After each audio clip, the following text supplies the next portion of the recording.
Hello friends, welcome back to our channel. If you've just got your Kodak PixPro AZ401 camera or you're trying to turn it on but nothing seems to happen, it can be confusing at first. Many users assume the camera has a built-in rechargeable battery, but this model actually runs on AA batteries, which means proper installation and power setup is very important. If the batteries are not inserted correctly or don't have enough charge, the camera simply won't power on. The best thing is that once you understand how to correctly install and power it, your camera will start working instantly and reliably. Try these.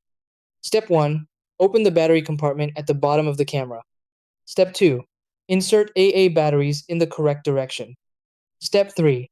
Close the battery cover securely until it clicks. Step 4. Press the power button located on top of the camera.